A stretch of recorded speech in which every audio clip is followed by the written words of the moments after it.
At the police station, the plastic container taken from Nene's wardrobe was placed on the investigation table.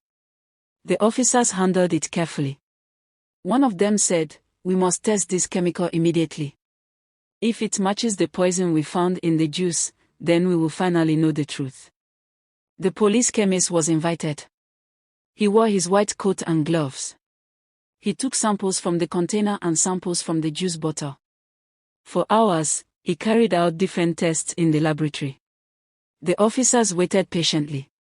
Finally, the chemist walked out and said, "They are the same poison." The officers looked at each other. One said, "So all this while, the poison was hidden in her house?" Another replied, "Yes, this confirms our suspicion. The woman planned everything." They wrote a detailed report and submitted it to the Commissioner of Police. That evening, a meeting was held with senior officers. They agreed that Nene must face the law. No more delay, no more confusion.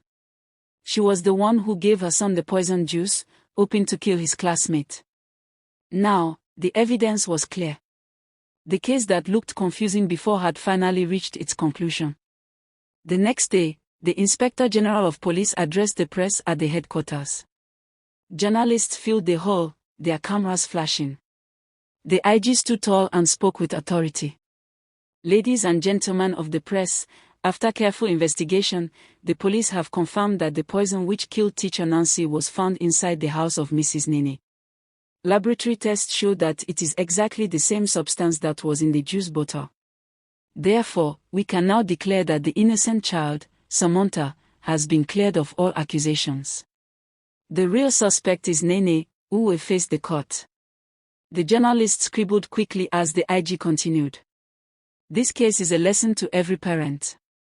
Let us stop being jealous of other people's children. If another child is doing better than your own, encourage your child to work harder. Don't destroy another child's future because of envy. Education is not a competition of life and death. We must raise children who love one another, not children who see each other as enemies. This wicked act has caused pain to many. One teacher lost her life. One child suffered in detention. All because of envy and selfishness." Hands shot up in the crowd of journalists. One reporter asked, "Sir, what will happen to Nene now?"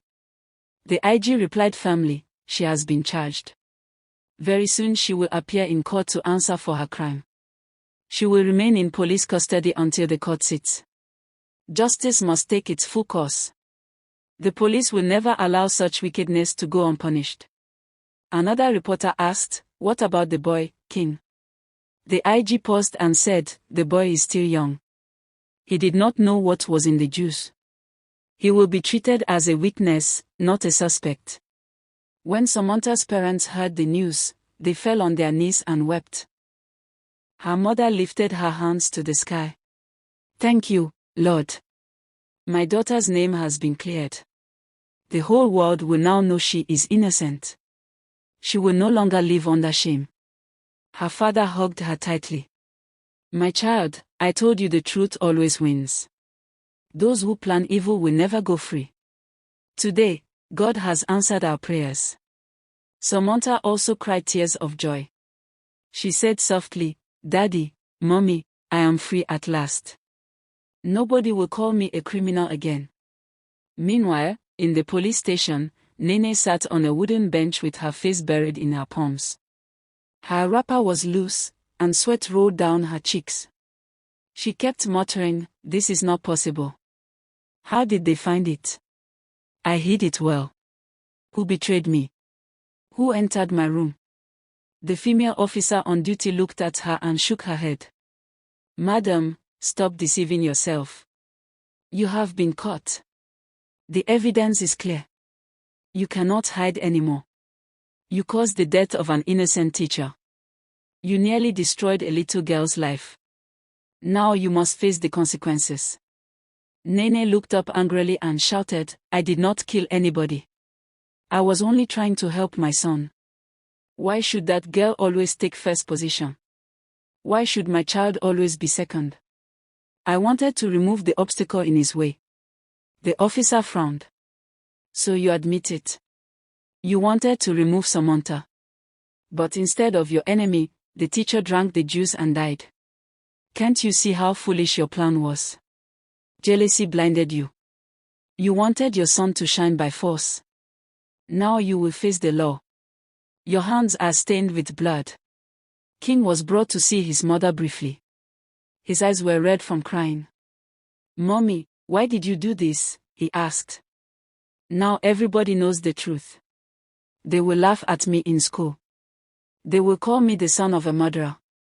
You promised to help me, but now you have destroyed me. Nene reached out to hold him, but the policewoman pushed her hand back. Tears filled Nene's eyes.